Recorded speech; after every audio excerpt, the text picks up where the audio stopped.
Well, hello, everybody, and thank you for tuning in to another Hemi stream. My name is Jeremy Nation. I'm the Director of Marketing here at Hemi, and I'm joined by Max Sanchez, the CTO and co-founder of the protocol. And we're going to talk today about ZK marketplaces.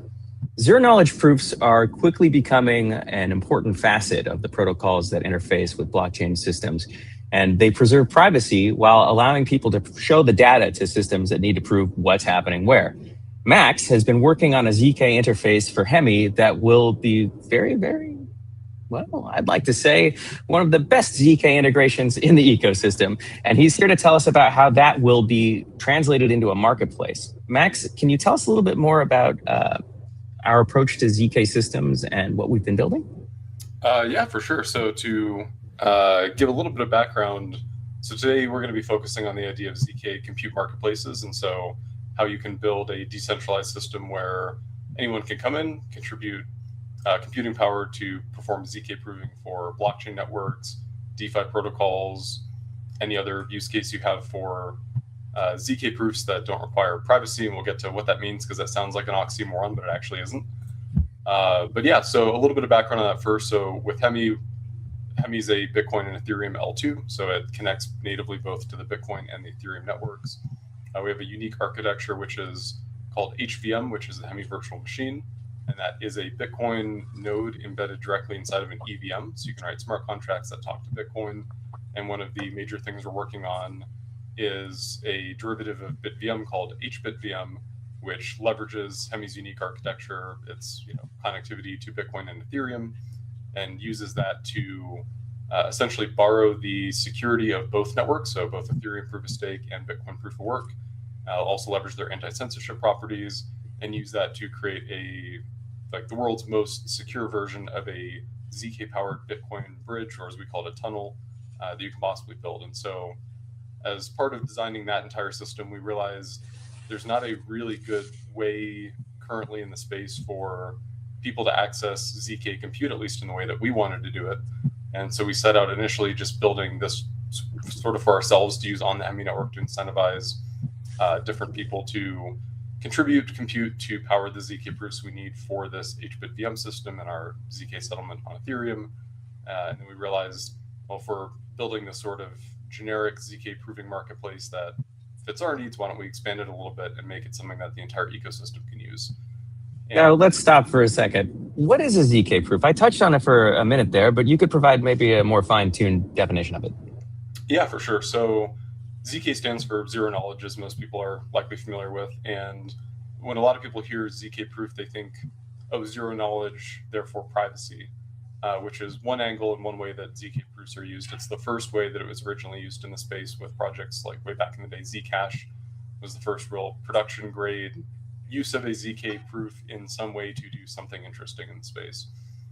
More recently, ZK proofs have really become useful not for, ironically, their ZK property, but for their succinct compute property. So when you look at most of the ZK proof systems used in blockchain today, they have a couple properties. First, they are, of course, zero knowledge. So if you do need privacy on some of the inputs to a program that you're proving compute over, you do have that ability.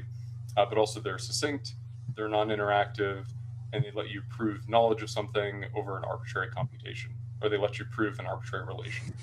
And so what that means in practice is if I have a program that I write in a normal programming language, or expressed in mathematical terms, if you want to go kind of the classic OG ZK route, but if I have a algorithm or some sort of steps that I want to run, I have inputs to a program, which could be whatever it is that I need to compute over.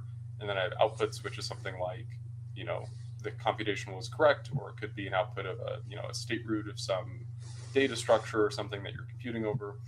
The zero knowledge proof lets you prove that you ran that computation properly, and anyone can verify that computation in either constant time or very, very quick time, very low complexity versus the size of the original computation. Depends on which system you're using, but so as a concrete example, I could use a ZK proof to prove that I have some number of Bitcoin in my address, or Bitcoin controlled by a script hash, which then maps to this Bitcoin address if you want to be pedantic. and I could construct that ZK proof and I could give it to Jeremy. And even if I don't care about the privacy of my Bitcoin address, if Jeremy is bandwidth or compute limited, say he's on a mobile device, or Jeremy's actually just a smart contract on a blockchain and is not a real person, which we're still trying to figure out internally. But if that were the case, Jeremy could validate that ZK proof, and he could accept the fact that I definitely do have X number of Bitcoin in an address that I control, without necessarily me revealing the address, but that's not the important point for today's discussion. More importantly, without him having to revalidate all the data about Bitcoin that exists. So right now today, if Jeremy wanted to say, hey, what's the balance of this Bitcoin address? I want to compute it. He would have to recalculate all of the Bitcoin blocks that have ever existed. You have to reprocess all of them from Genesis. First, you have to get them, then you have to reprocess all of them from Genesis all the way to the current point, look at the UTXO table, and then see, okay, this specific address or this specific script hash does in fact control these UTXOs. And so with the ZK proof, instead of Jeremy downloading 700, 800 gigabytes of data and spending days computing through it in 2, 5, 10 milliseconds, he could verify a ZK proof. And again, don't even care about the privacy part. But now from a efficient computation perspective, he's now convinced that I control that Bitcoin. And so in blockchain today, we're using ZK proofs for all kinds of scalability technologies. And so the reason I mentioned Jeremy could be a smart contract deployed on some chain where we have to pay gas to use them, is one of the main use cases of ZK proofs is being able to run the computations of a full node essentially on a network to say we process the state of Bitcoin or process the state of Ethereum or whatever, and we have some claim about it, like this address has this number of coins or this contract is in this state or whatever, and then we want to be able to efficiently verify that on another blockchain. And so anyone who's developed applications on EVM chains or any other smart contract chain, you're familiar with the concept of gas or the equivalence of gas, where every single computation you do is expensive and you're very limited in how much you can actually do on chain. And by design, you need to limit that compute that is accessible to everyone using the system, because everyone normally needs to replicate all of the compute done on the entire network. So if you run an Ethereum node, your node is processing all of the transactions, the EVM execution of all the transactions, all the smart contract calls, all the token transfers, and it's doing that in parallel with the other 10 or 100,000 or whatever nodes on the network. And so with ZK, what we're able to do is say, we're still having every node compute what's going on at the base. So they're still, checking each block, checking all the transactions, but we can take the meat of the computation and move that off chain and do something with ZK where only one person has to compute the result. And then instead of everyone having to recompute it normally to convince themselves it's correct, they just verify the proof that demonstrates the computation was correct. And so you can use it for scalability, you can use it for light clients, you can use it for cross-chain interoperability in a secure manner.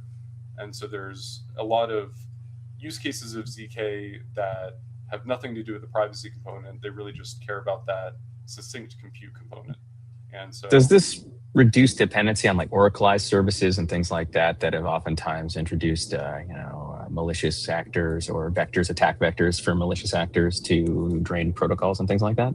It definitely does to some extent. So basically ZK lets you prove anything that is computable, which is a very vague statement, but what we mean by that is, if you're building, there's a lot of oracles today that are, and actually this is something that one of the other ways that we're using ZK at Hemi that we're working on, which we can get into if we have time, but anything that's on chain and that you can authenticate, you can prove in ZK. And so there's a couple of caveats and kind of when the devil's in the details with some of these things. But if you wanted to say build an oracle for proof of reserves, for example, of a token like Hemi BTC based on the underlying Bitcoin on the Bitcoin network that represents it, that normally would go through a centralized oracle, and they'd be a centralized, trusted actor basically to relay that information. With ZK, you can bypass them. With Oracle's, generally speaking, a lot of times they're bringing on off-chain data instead of cross-chain data. So cross-chain data is this data is on Bitcoin, but we can't look at it because we're on Ethereum. And you can solve that with HVM, but you can also solve that with ZK proofs, and the two work nicely together. But if you need something like, here's a proof of Binance's trading activity, it is a computable thing given the data, but it's impossible to authenticate the raw data. And so there's elements of ZK proofs that you can use to improve oracles. If you're using oracles to ferry data between one chain and another, that's usually a good opportunity to completely replace it with the ZK system. But it does depend on the specific type of oracle. So it doesn't fully solve it, but it solves some problems in that design space. Now, we do have some questions from the community, which I'd like to get to. We can start out with this one that came from our community Discord. What is the biggest limitation to zero knowledge that people rarely talk about? Most discussions always focus on the best parts of ZK. What are the challenges that you face and limitations that they introduce into at times? That's a good question.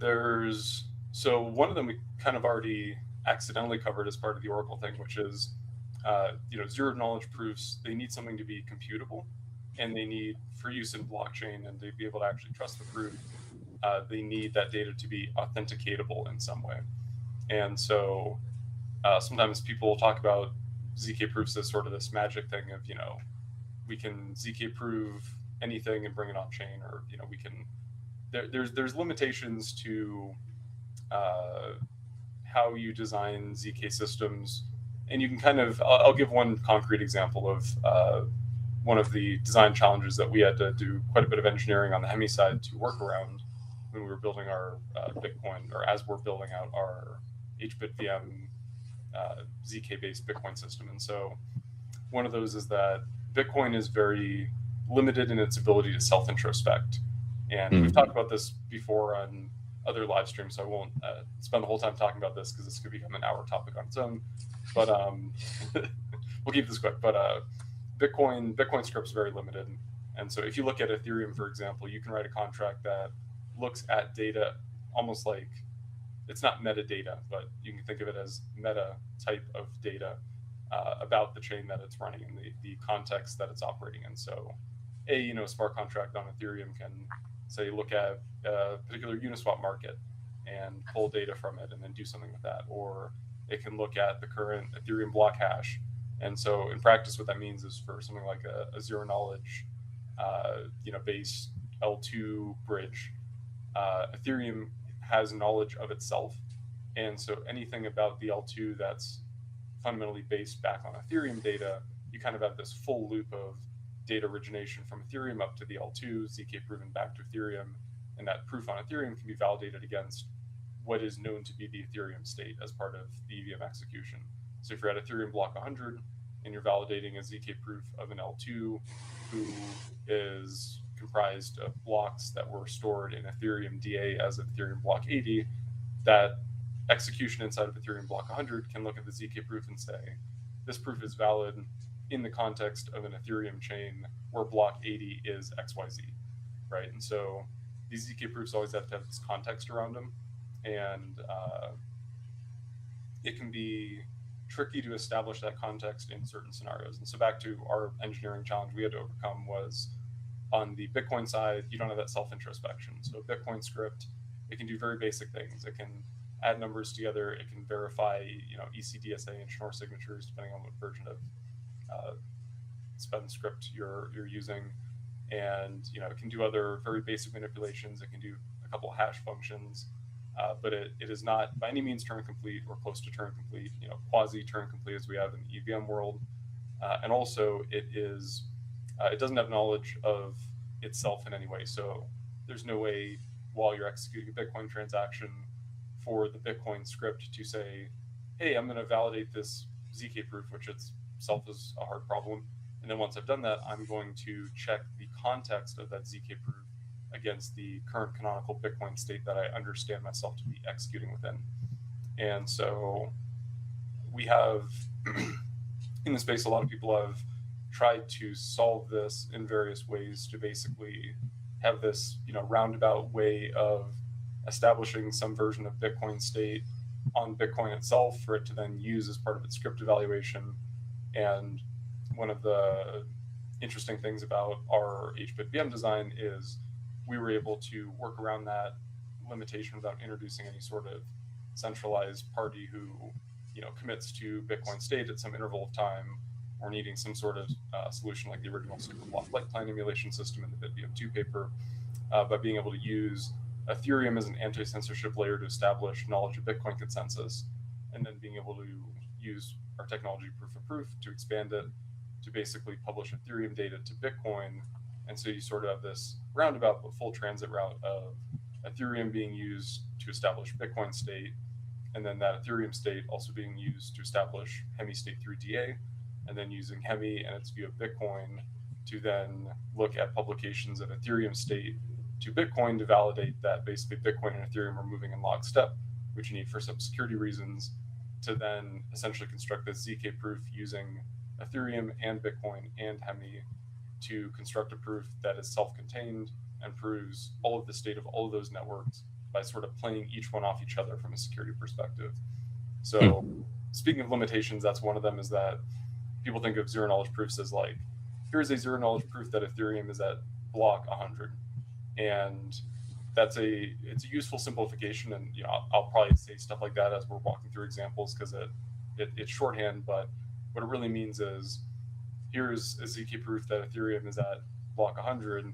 Now you have to validate it within some context of knowledge of the Ethereum protocol, Ethereum consensus, the security model, how much stake is active on the network in order to validate that proof. And you also have to, in Ethereum's case, because proof of stake has weak subjectivity, you have to validate it against some recent previously known state, or use some system that does that by proxy, like we're doing for HBitVM, which is able to make sure that ZK proof builds upon recent enough Ethereum state that this couldn't be sort of nothing at stake attack where somebody compromises old keys and generates a 2-year-long alternate version of Ethereum that looks equally valid from a consensus protocol perspective, but is not actually accepted by the canonical network and is not finalized. And so ZK proofs live in a vacuum. It's kind of like you can't prove a negative. So I can prove that there is a valid-looking Ethereum chain that ends at block 100, but I can't easily or naively prove that there is that is the correct Ethereum chain, and there's not a competing better Ethereum chain that is, say, has more stake weight on it or is advanced to a higher block or whatever. And so that's one limitation. The other one, which is kind of, I'll call it the bucket of limitations that, so the first one is fundamental to the technology. There's no way around that. You can build individual workarounds like we did with HBitVM by using multiple networks together in creative ways to use one to observe the other and construct these sort of collaborative proofs where they're harder and harder to forge to the point where you need to attack both Bitcoin and Ethereum simultaneously. But in the general case, as a technology, you can't make ZK proofs not need some sort of context in the general case. And then, so that's the fundamental limitation of the technology. You're not going to get around that. And then the second category would be limitations that are due to the way that the ecosystem interacts with ZK today, but that can be solved with various approaches. And so that's sort of why we built this ZK proof marketplace. Even though I got on a tangent of HBitVM, we're getting back to the topic at hand. And so there's a couple sort of sub problems to this. The macro problem is ZK proofs are hard to use, and that means, at least from the perspective I think is most important, which is developer adoption, because everything flows out from that. If developers aren't adopting ZK proofs and using them in their chains and their applications, then nobody's able to benefit from them. Nobody's able to provide compute from ZK proofs. No one's able to build ZK proofs about these systems that are useful in other ways, or at least it's very hard because you'd be basically replicating what the developer should be doing for you. And so ZK is hard to adopt for a number of reasons. The first, which is getting better and is, I'd say, close to a solved problem, is that actually building ZK proving for applications is difficult. And so if you go back to, over close to a decade ago, maybe over a decade ago when Zcash came out, they were sort of the pioneers of the original first practical use of ZK in the space. And again, they were using it for privacy, not scaling, but same general pattern applies. Back then, you had to, if you wanted to create a protocol that was ZK proven, you had to write what's called custom circuits. And so you had to basically express your algorithm that you want to prove computation over in a very abstract algebraic relationship sort of way. And so instead of, programmers are used to saying, okay, I have, this data coming in and I need to do these things to it and these checks. And then if it works correctly, this data comes out, right? Very linear, very, if then else branching logic, right? And with the proofs in the sort of the original incantation of them was needing to write these custom circuits, almost similar to, if you were a developer having to go and actually design a chip and get, TSMC to print your chip in order to run your program versus, opening up an IDE and writing some Golang or C++ or whatever code, compiling it and running it on your existing computer, right? And so originally, if there was this representation was very complicated, and it was very easy to make a mistake because you're describing this very esoteric. You're sort of working what should be just simple computations backwards into this complex algebraic expression of those relationships, and so it's very unapproachable for people who aren't extremely familiar with the gory internals of ZK systems, but also it was very easy to make a mistake when implementing it. It took a long time to implement it. It was very hard to get audited. And then if you made any change to your system, you needed to massively redo the custom circuits that you built and then go through the whole process again.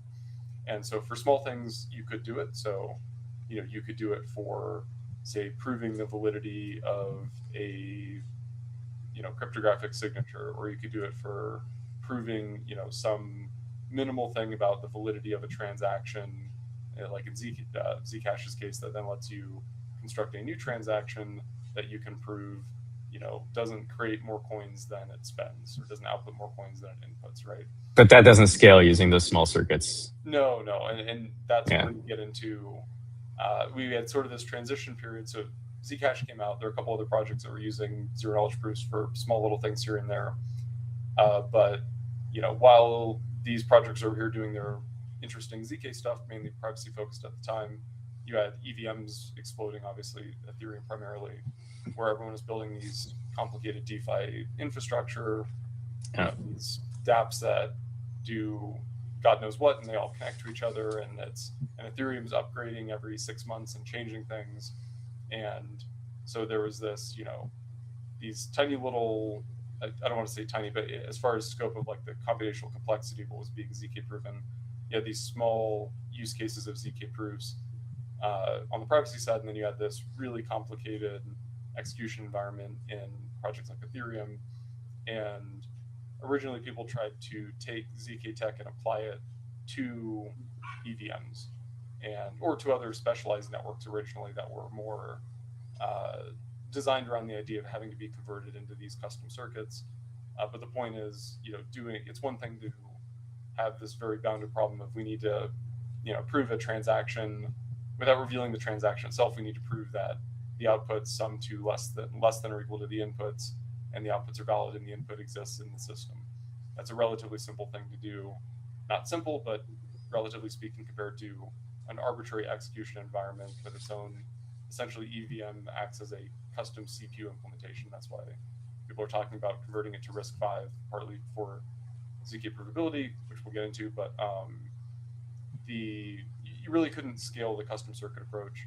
Some projects built custom circuits for watered down versions of the EVM, so they would take the EVM and remove a couple really hard to ZK proof parts, or maybe it wasn't impossible to implement, but it was ridiculously expensive computationally to prove, and so they create these sort of ZK optimized EVM derivative systems, and that was interesting. But the problem was EVM developers were coming to it compiling their contract, and there'd be one little part of it that didn't work for some reason, and they have to figure out why that is. Is it a missing opcode? Is it, we don't have create two? Is it, whatever the issue was? And so you didn't have full EVM compatibility, so it's hard for them to get adoption.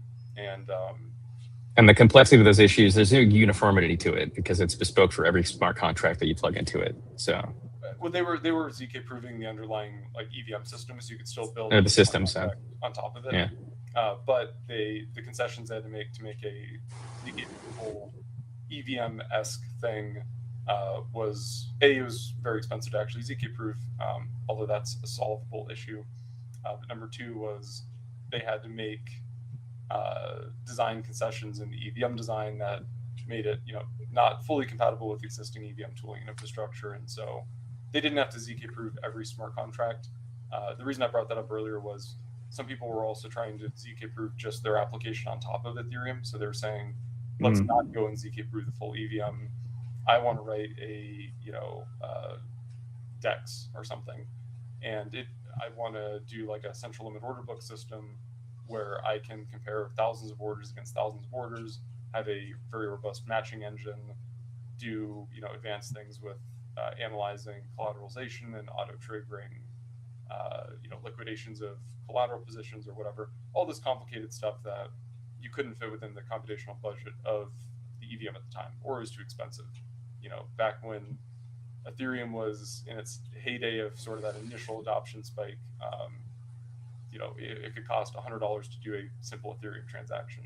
Imagine, using all the gas in a block to do some central limit order book matching system or something. So there was also this push to ZK prove things on top of the EVM, and in that case, then they'd be back to writing these custom circuits of, okay, I have to write a central limit order book matching system in these custom arithmetic circuits, and that's again doable. Some people tried, but definitely not easy. And what we've seen in the it's been going on probably for 5 years now, but in the last 2 years or so, really becoming practical, is this idea of general purpose ZK VMs. So sort of like on your computer, whatever computer you have, you can run an Ethereum node and you can emulate the EVM. This isn't a great parallel, but ZK VMs basically take a RISC-V processor and they let you ZK prove any program that you can run on that RISC-V processor, and then you can. There's some that are also using MIPS, but most of it's RISC-V, and then you can construct a proof of that RISC-V architecture execution of this particular program loaded into memory with these inputs and producing these outputs, and then you could use that ZK proof generically. And so what it means is the people who wrote custom circuits instead went from designing, instead of needing that skill set at the level of implementing a ZK proven blockchain or DApp or whatever, now they were designing a ZK proven CPU that only technically one person or one group had to design once, and then everybody could use for any application. And so, of course, we've seen multiple different ZK VM implementations, which is a good thing. We'll probably get to prover diversity at some point in this discussion. But you have RISC-0, SP1, OpenVM, Jolt's going to be coming to production soon. I'm missing one other I wanted to mention. Airbender is in production now. And so we have all these different ZK VMs that all do sort of the same thing. They're optimized for different use cases, but fundamentally at the end of the day, you can now write your program in a regular computing language like Rust or C++ or Go. The extent to which you can do each of those languages, each of the ZK proving systems is limited, but in theory, anything that compiles and runs on a RISC-V CPU within the memory budget of the ZK VM's design, you can run in the ZK VM and you can ZK prove. And so it makes ZK development a lot more accessible for developers. It makes it so somebody who is writing a Solidity contract can now take their central limit order book, they can implement it in, say, Rust, and they can run it in a ZK VM and they can produce ZK proofs, which again, we don't care about the zero knowledge property, we care about the specific computation property, but they can basically offload or use the ZK VM systems as a coprocessor, and they don't need to implement all these crazy custom circuits and have them audited. They just need to use one or more ZK VM systems, write their actual program in normal human programming languages, and then run it and be able to bring those proofs back on chain and be able to do something interesting with them. And so Now, oh, go ahead. I could ramble for a little longer. Do you want to address one of those? No, let's move to the next question. Someone asks how ZK markets would operate differently than just markets. And they say they're assuming that markets in the sense refers to DeFi, but they also are curious how ZK markets might operate on a blockchain connected game. Now, they say that they're connecting a gaming project right now that they plan to have settle on Hemi, possibly Hemi as a future L3, possibly a Hemi future L3.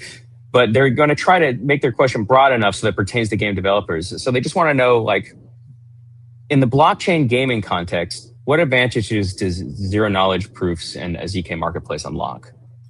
So I'll talk more generally, which I think still answers the gaming question. So gaming is one of many use cases that is generally computationally heavy to, obviously actually running a game and rendering it is computationally heavy, but nobody's doing that on a blockchain. There's no point. But the underlying mechanics of how a game operates are usually still pretty heavy. Like, say you have a MMORPG that you want to build on chain. You have 2,000 players that are actively doing stuff in the game, and they're drinking potions, and they're depositing stuff to a bank, and they're fighting monsters, and each second they're doing damage, they're receiving damage. All this data is getting updated, right? To build that on a blockchain would be pretty insane. You could build it on a blockchain, which is just a database that you run, and it's you hash it and whatever. But building it on like actual public blockchain infrastructure that people can look at, validate, potentially run nodes on, have decentralized consensus, it becomes impractical. And even if it were feasible, it would be way too expensive to pay tons of people to run these nodes, run these computations, or rerun them if they want to participate in the network. And so things like gaming do not scale. Another thing that doesn't scale is AI inference. AI is very expensive to compute, as we're probably very intimately aware now, seeing all the memory shortages with all the memory and GPUs that these AI giants are needing to buy to build out these data centers, to run inference and training.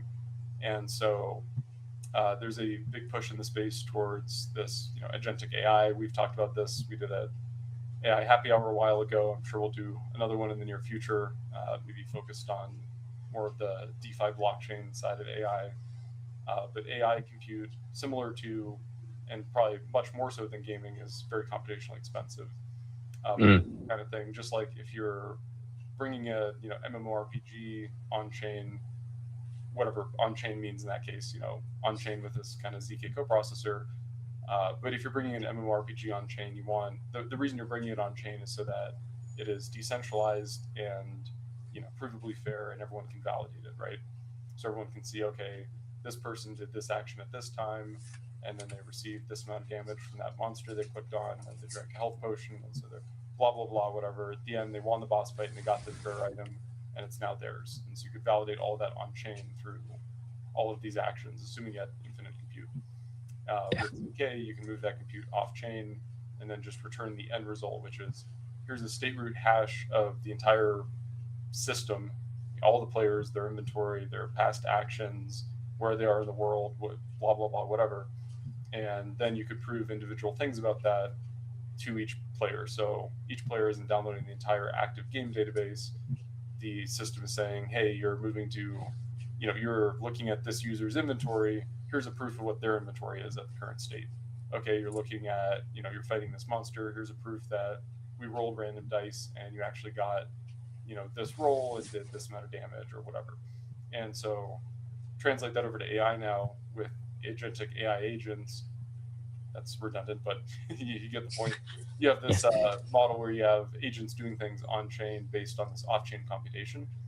And in order to be able to really trust it, especially as people are farming out AI compute to some third-party cloud where it's running God knows where, and by God knows who, if you're putting AI in charge of, say, making financial decisions or whatever it is completely autonomously, You want to make sure it's the right AI making that decision. Yeah, the right AI, the model you expect to be running with the data you expect it to be given, with, being run with, in some cases, the expected, risk parameters that you put in or whatever. So you have this AI model, and you know what the AI model looks like, or at least you can, if you want to build this sort of a system. You can basically, each model you can give a fingerprint, which you can think of as just sort of like a hash over the model weights.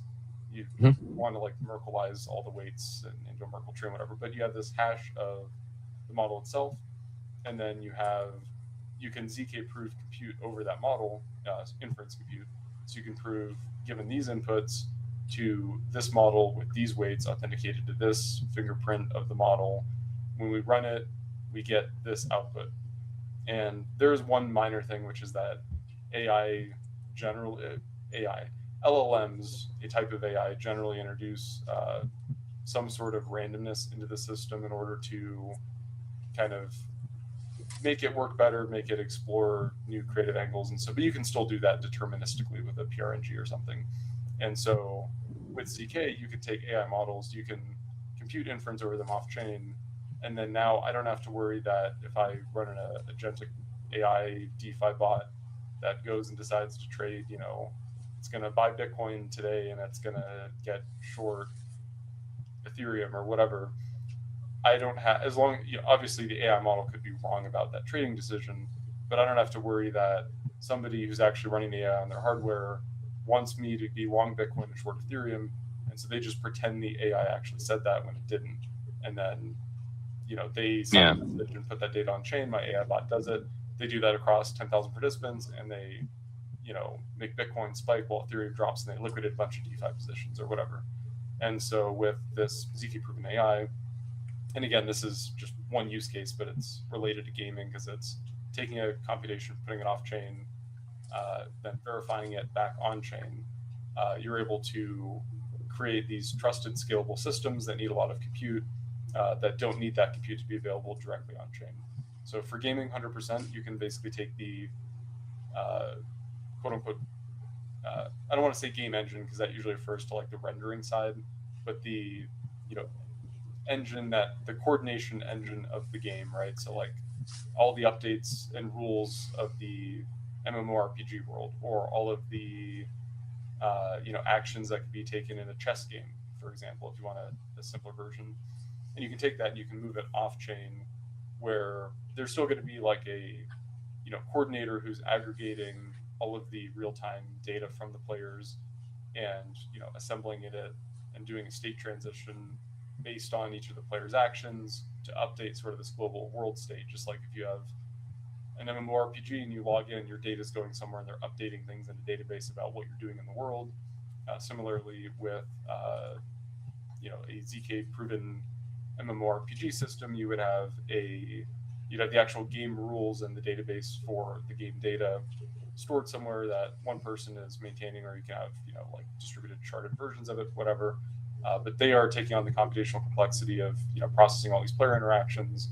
But then they are ZK proving that, and so the end result is they can prove all the users are signing all of their interactions as they're making them in the game, and then these coordinators are basically aggregating everything that they're doing, producing a ZK proof, and then each epoch of the game, whatever, every 5 seconds, whatever the sort of computational turnover cycle is for the system.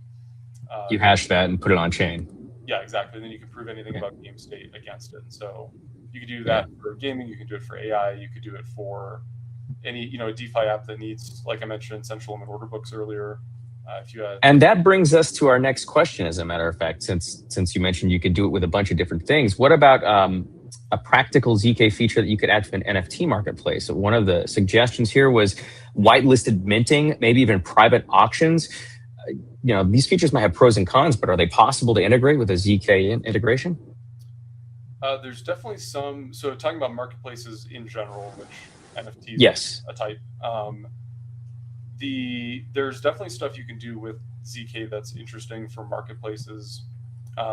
It's not quite as easy as some people sometimes say, which is, ZK means zero knowledge, therefore private, therefore wave the magic wand, we have a private marketplace, right?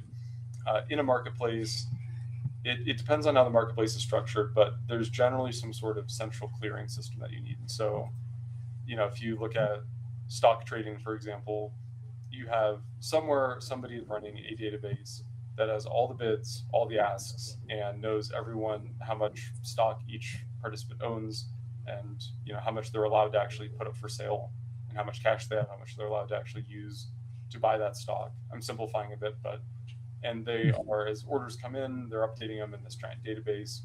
And then when there's a coincidence once, there's two orders that match. They match them, they execute it, and that is a computationally relatively expensive thing. People have done central limit order books on exchanges on blockchains before, but as they grow to be very large, as there's high frequency trading on them, that's the kind of thing you might want to move off chain from a scalability perspective. But from a privacy perspective, it's very hard to eliminate that central coordinator, because in ZK you have this sort of you always have this limitation with ZK, which is if you're using it for privacy, then privacy also prevents, in a lot of cases, composability. And so to take Zcash as an example, because this is an area where the zero knowledge, the privacy preserving part of ZK proofs worked really well, is Zcash was just participant to participant. I send you tokens or coins, right? And so that was a very isolated use case of ZK, where it's very structured. It's kind of like the Bitcoin UTXO model, where every transaction is independent of every other transaction, essentially. Every UTXO exists independently. There's no, intermixing of state like you have with an EVM. When you get to marketplaces, you have a ton of buyers and a ton of sellers who are all trying to participate in a system. And in order for them to be able to actually find each other and execute trades, you need some level of knowledge sharing, generally speaking, which means that, if you submitted your bid to a marketplace, whether that be an NFT marketplace that you're, I want to sell this NFT for $1, or I want to sell this share of stock for $1, whatever it is, somebody needs to be able to actually know you're trying to do that, to then be able to match against it as a buyer. And so this gets into going kind of beyond ZK, which is fully homomorphic encryption, where you can run any arbitrary computation in a fully encrypted format in a environment where internally the computation has access to all the data it needs, but whoever's doing the computation or observing the computation being done doesn't actually see all of the inputs to it. So something like FHE can be used with ZK to build a marketplace where you can actually compute like the central limit order book clearing system or something similar in a system that is kind of what people expect to get out of ZK when they first hear about it. So ZK, it's a component, but for a lot of marketplace stuff, you may need something like fully homomorphic encryption. That being said, there's versions of this where you could have, say, a single centralized coordinator who you trust. At least you trust you don't have to trust them not to cheat, but you trust them not to leak data. And you can use them with ZK so that they have all the data they need to match all these trades, but then they can settle with ZK back to a common ledger like Hemi L2, for example, and then that can be used to actually clear and settle the trades and move the assets around. So there's hybrids that can work, but if you want the truly ZK version of a lot of types of marketplaces, you also need to add FHE in, and there's other challenges, and this is maybe we'll do another live stream on FHE at some point. That's probably beyond today's scope, but definitely triangle for that. Now, there are a lot of challenges, I think, integrating ZK proofs from scratch, and it can be extremely difficult. So one of our community members asks which framework is best for beginner-friendly applications and has the most functionality to use in projects that are endeavoring to integrate these ZK systems with Hemi. Yeah, it's a good question. So we kind of kicked off this live stream with saying one of the big problems with ZK is it's hard for developers to adopt. And so to answer the question simply, most of the ZK VM frameworks are relatively easy to use. So RISC-0, SP1, OpenVM, Airbender, Jolt's not in production yet, but Jolt's still relatively easy. They all follow sort of the same pattern of you write code, there's a little bit of sugar around it that makes it work in this ZK proving system. And if you write your code correctly and you compile it, you can run it in the ZK VM, and you produce ZK proofs of it, and you can start understanding how it works and how to actually write the right program to run in a ZK VM that does what you need to do for your application. So that's really the hard part. It used to be the hard part was writing those custom circuits, and that's now completely gone. Now the hard part is just not actually the programming piece of it per se, but the more like higher level engineering piece of deciding what actually needs to get ZK proven. How does that fit into my project security model or privacy model if you're using it for privacy? And so that's now the trickier thing, and that's the kind of thing where you can use examples of what other projects are doing. You can look at like assuming, let's say you're coming from a DeFi angle, you want to build a DeFi app that has some off-chain ZK component. Let's say you want to build a ZK central limit order book. ZK not for privacy, but for scalability. And so you're going to say, okay, what are the core functions of my program that are computationally expensive and need to be verified? So there may be computationally expensive things of some parts of protocols where, say, for example, you just have you could build a marketplace where people post bids and asks, and then the users who are interacting with the market, they run the order matching system themselves, not in ZK, because then they can just go on chain and say, I want to match with these different orders in the system. And they could match with bad orders. They could match with ones that are more expensive than the ones that they should match with.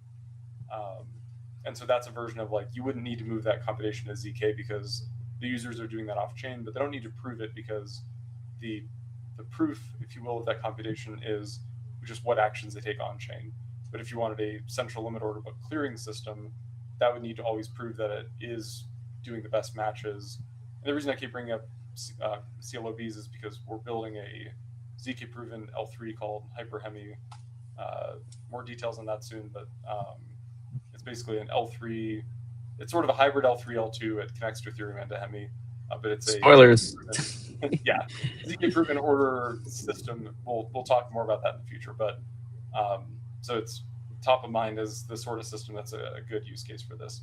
And so if you want to build that sort of system, as a developer, the hard part is thinking through what is the critical part of my program that does these heavy computations that need to be verified, and how do I structure that in a way where I can actually write that in code, run it on a ZK VM, and then all the inputs are verifiable from on-chain sources, and then the outputs are structured in a way where they can be then used on-chain to do the important on-chain part of the computation, like settling and actually transferring assets.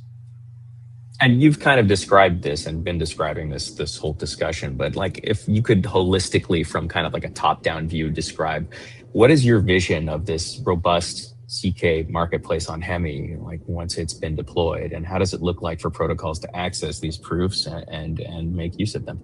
Yeah, for sure. So we kind of covered the problem is ZK is hard to adopt, and there's a couple areas that are causes for that. So we mentioned obviously the custom circuits. Now we have ZK VMs, so that's mostly solved. Then the other hard part is actually accessing the compute, and so it's great. You build your ZK VM guest programs that do whatever you need to ZK prove, whether you're a blockchain or a DeFi project or whatever. But now you actually have to ship to production, and somebody needs to ZK prove. Somebody needs to actually run the computations to create those ZK proofs and then post them on chain for them to actually be useful to your application. So you need to design the system correctly. That's been largely solved. Then you need to access the compute to compute those ZK proofs to make your application actually run in production. And there are ZK proof marketplaces that exist today, and they're doing a lot of interesting, useful, robust stuff. People are using them. But there's some limitations to them that make them hard to adopt from a sort of general DeFi composability perspective. And also the way that they're structured, and not all of these apply to all of the ZK markets in existence, but just to kind of give you a high level. So we talked about there's a lot of different ZK VM systems, and most of the marketplaces focus on just one of the systems. So they'll be just for RISC-0 or just for OpenVM or just for SP1 or whatever. And as a developer, especially because this ZK technology is still relatively new. What a lot of developers want or should want is prover diversity, which means you're using multiple different ZK VM systems in parallel to get collective security. And so ZK is great, but there can always be a bug in the underlying implementation, right? And we've actually seen this where there have been, under constrainment issues found in ZK VMs that could lead to a malicious prover being able to produce a convincing proof of something that actually isn't true. They didn't actually run the computation correctly. They manipulated this little bit of the program's memory at this point in the execution or whatever.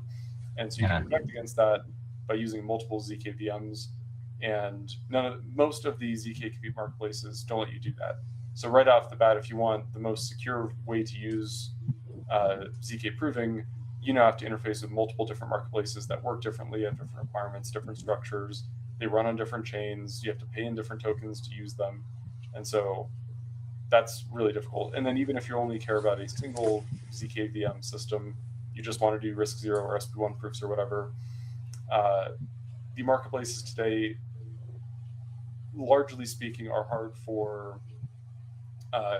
just like individual people who have compute available to participate in. And so if you remember the good old days of GPU mining, people had their gaming computer and they played, games for 3 hours a week, and the rest of the time the computer was sitting there doing nothing. So why not go and mine Bitcoin with it? And then again, why not mine Ethereum, whatever? And it was just as simple as you spin up an application, it does some hashes and sends them somewhere, and you get some tokens, right? And I made a phone very, very hot doing that once. Yes, I had an Android tablet mining Litecoin for all of 2 days until I realized how bad of an idea that was. But so ZK compute, fundamentally, you don't need anything fancy for it. You need a good GPU or a good CPU, generally GPU, but you don't need ASICs. Eventually, there will be ASICs for ZK provability. There's people working on them. But where we are in the space right now, all you need is a decent GPU or even a very powerful CPU, and you can do ZK proofs. But the way that the marketplaces have generally been built, and there's reasons for it, and we can talk about how we sort of address these, but it's hard for somebody to go from, I have some computing hardware that I would like to contribute to this part-time, while I'm not using my computer, or full-time, but I don't want to be, punished severely if it goes offline. I'm not running a professional data center. I have computing power in my living room, right? Not trying to get into heavy slashing conditions, in other words. Yeah, you don't want to post a $10,000 bond that says your computer's not going to turn off in the next month. And I'm being a little overly dramatic, but so the way that the marketplace is designed makes it hard for most people to contribute compute, which means the compute itself is more expensive than it should be, or has to be subsidized, which is essentially the same thing.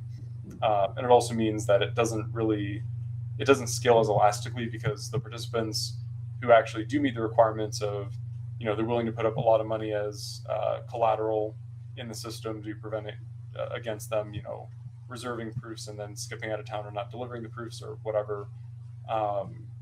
That makes it prohibitive for regular participants to get involved in it. So you have this limited set of validators who have tons of staked in the system, and they have very professional operations. But then say the demand for ZK proving spikes by 10x in the market over the next month. Are those people going to be able to deploy 10x the compute hardware? Probably not. If you had an open generic system, when Bitcoin's price went up 2x, when people were GPU mining, 2 times the number of GPUs came online. Not exactly, but the point. And so we want that sort of like open information, open participation marketplace where we have the specialization of, you have compute you want to provide, great. You have, you want to be somebody who figures out how to optimize working in this ZK marketplace to choose which jobs are the best ones to use, great. You could run a ZK mining pool. People who could then connect to your ZK mining pool, and your pool could be the one putting up the stake in the system. And so we have this sort of separation of, or isolation of, each actor is only doing the thing that they're good at and want to do. Some people want to contribute compute part-time. Some people want to contribute compute as a very professional operation, similar to what they're doing in ZK marketplaces today. Some people don't have any compute, but they love to write optimization algorithms to find the best jobs and route them to other people's hardware. Some people want to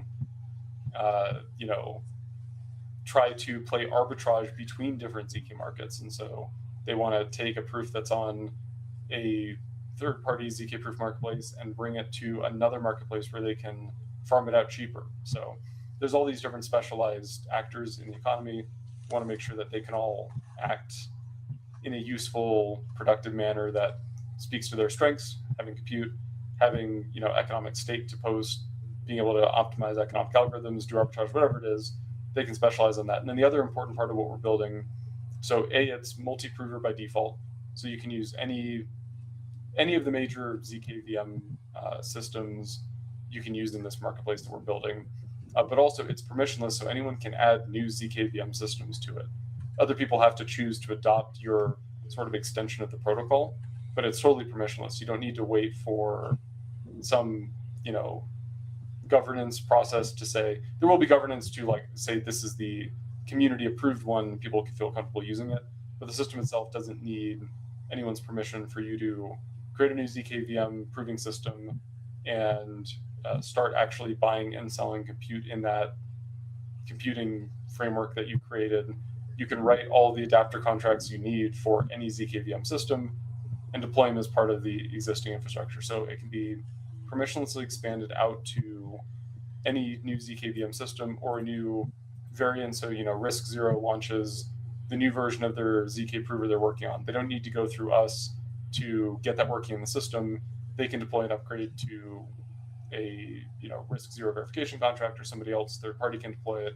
People can start using it. Secondly, it lets anyone participate. So to engage directly with the market, you do need some small amount of Hemi tokens to stake in the system. But going back to that separation of, I have GPU compute, but I don't want to put up stake or whatever, you can also get this intermediate separation where people can run ZK pools, where they are the ones who actually put up the stake and engage with the market, and then they farm it out to people who are just providing compute. And so from the compute provider's perspective, it's just the same as joining a pool. You used to join a pool, you put in your address, you configure your miner, you click go, and all of a sudden your GPUs heat up and you start seeing tokens flow in. You can do the same thing with this, where you have pools who act as the people engaging with the marketplace posting stake. They're farming things out to sort of almost subcontractors in a sense, these people computing ZK computing power who come and go, and then they're able to act as that abstraction layer between the on-chain marketplace of I want this specific thing proven, and the people who want to provide compute, and then you have the intermediate who's providing the economic collateral to make sure that somehow that proof is delivered. And then also a couple other minor items that are useful, but one of the other things is verifiability of ZK applications. And so everyone's probably familiar with going to a block explorer and seeing a smart contract has been verified on Etherscan or Blockscout or whatever, right? Sure. And that wasn't the case when people first started using Ethereum. Like day 2 Ethereum, if you deployed a smart contract, there was no real easy way to prove to somebody else that your smart contract is actually this code. You could, of course, do it. You could give them the code. They could recompile it, check it across what's on chain. But we're in sort of a similar environment with ZK proofs now where, okay, you have a ZK proof, you have a ZK program that runs as a ZKVM guest, and it does something.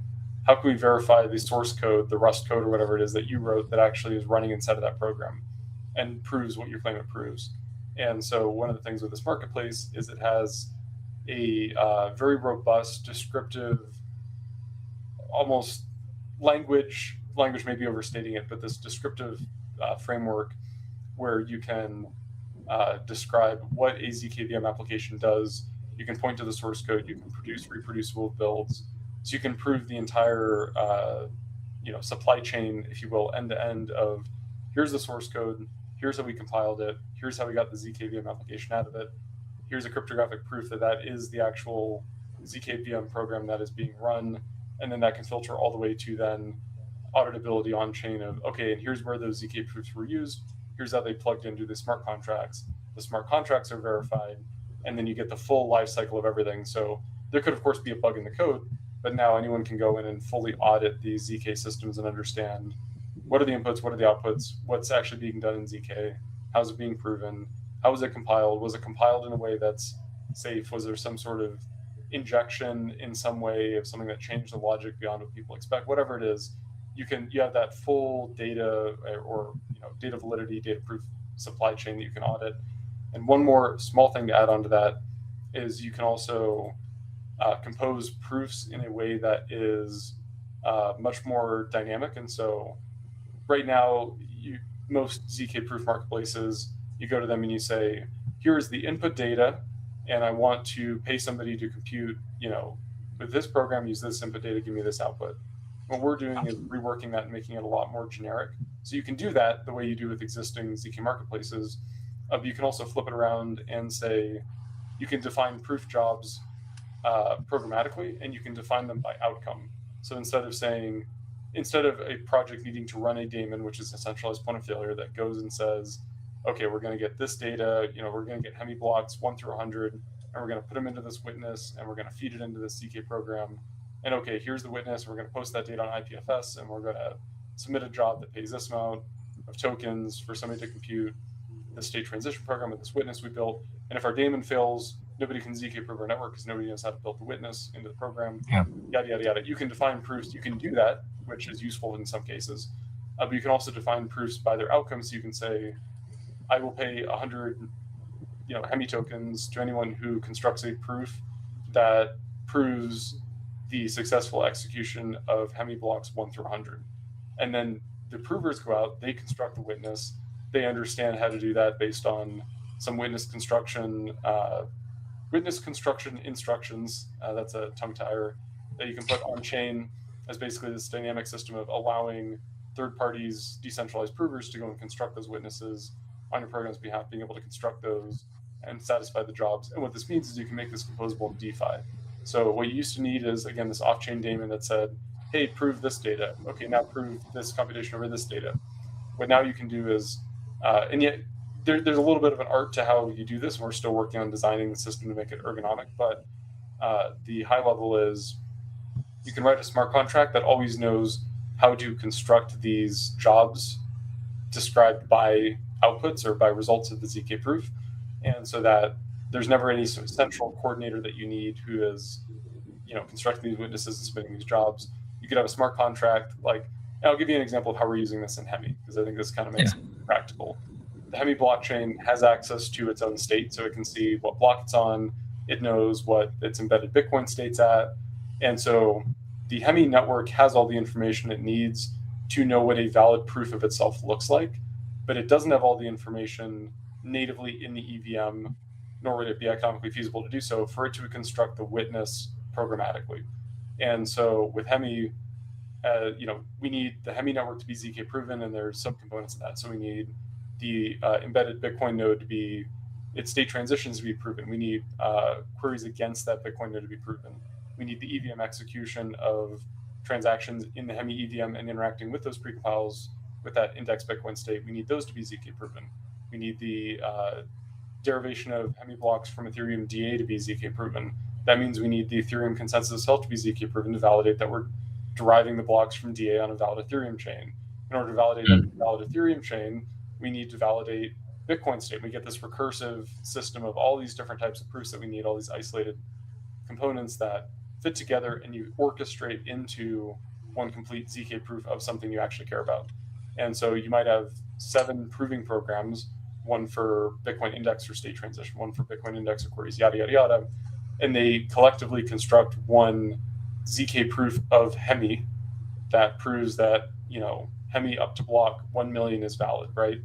And so what this market does is it lets you describe the relationships between these different ZK proving applications in such a way that if you demand, I want a ZK proof of, Hemi state transition between block 10 and block 20, then provers can go and look at this on-chain structure that you've defined, and they can go figure out what subproofs they need to generate in order to make that happen, how they orchestrate together, how the witnesses for each of those subprograms is generated. And so it creates this much more dynamic system for truly, and the point I'm getting at is now, since the proof is defined by something very simple, like the output state is, the macro proof that proves the Hemi state transition using all these subproofs all it outputs is, Hemi block 10 with hash X to Hemi block 20 with hash Y is valid. I'm simplifying a bit, but that's something that a smart contract can very easily define. So a smart contract can say,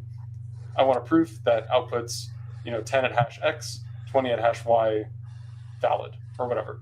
And you're taking the producible proofs and making it way simpler for it to be accessible to these existing infrastructures. And then that fits into Hemi's more robust back end that allows those proofs to exist in the first place. Yep. And so the idea is shifting it from defining the inputs of ZK proving, which are these large witnesses that can be 10 or 100 megabytes of multiple blocks and blah, blah, blah, into what might be, 100 bytes or less of the output of the ZK proof. And that system doesn't work in all cases. There's other complexity we don't have time to get into around how you actually build this sort of a system, but the core of it is that this makes it composable in DeFi. So now a smart contract that's running on Base can submit a request for a proof of itself, and it can do that in a way that it can define everything it needs about the job. It can read what the current price of ZK provability is from the marketplace. It's not really a price, it's an auction, blah, blah, blah, whatever. But it can look at the pricing data, it can decide how to price its proof.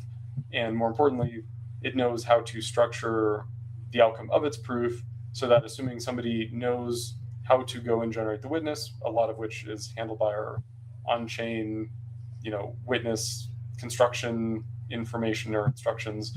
But now DeFi is able to automatically interact with these ZK proof systems, which is important because it makes it, from a developer perspective, more fault tolerant because you're not running this daemon that's generating witnesses and posting data, and interacting with the ZK marketplace basically as an EOA effectively. But it also means that from a decentralization perspective, there's no longer that point of failure of, the Hemi team has to run a daemon that requests ZK proofs, or the Hemi network stops being ZK proven. Instead, that converts to Hemi wrote a contract that anyone can permissionlessly call that submits jobs autonomously to a ZK proof marketplace to buy all the ZK compute for all of the ZK VM guest programs with the right inputs that produce these right outputs that prove the system. So that's an entirely autonomous, self-contained ZK proof requester running in DeFi that's able to request proofs of itself. And then also, because we're standardizing in this marketplace all of the different images, or whatever you want to call them, it depends on the ZK VM system, but all of these different ZK VM guest programs, now you have really robust composability. If somebody's already incentivizing proofs of Ethereum state, you can use those in your application. You're not replicating those. Somebody's ZK proving Ethereum, use that in your application to prove XYZ thing about your L2, and it's DA derived from that Ethereum chain, whatever. And so composability, DeFi nativeness, letting anyone participate in providing compute to this marketplace, even if they don't have any tokens that they want to stake. Just if you have a GPU, we want you on the network because you're making ZK compute cheaper. How do we make that happen? These intermediate pool brokers. We get into more details, but that's I don't want to say that's the macro because we spent a long time on that, but that's right. The sort of high level of what we're building and what sort of issues we're trying to solve with this marketplace. Well, we've gone a little over, but that's okay because we've covered so many topics. I've done that before. Yeah. Max, is there anything else that we haven't mentioned that you have time that you'd like to go over in the last few minutes here? I think that pretty much cover. I mean, the focus today was the ZK marketplace, so I think we covered that pretty comprehensively. Yep. Did we cover all the community questions? We did, in fact. Okay, awesome. Well, I'd like to thank you for joining me, and thank you in the audience for joining us here. We look forward to having many more broadcasts on ZK integrations and launching a robust marketplace for people to turn to Hemi to, get this stuff going for their networks, their projects. Thank you, Max, for joining me, and thank you, everyone else. We'll see you next broadcast. All right, appreciate everyone. Cheers. Cheers.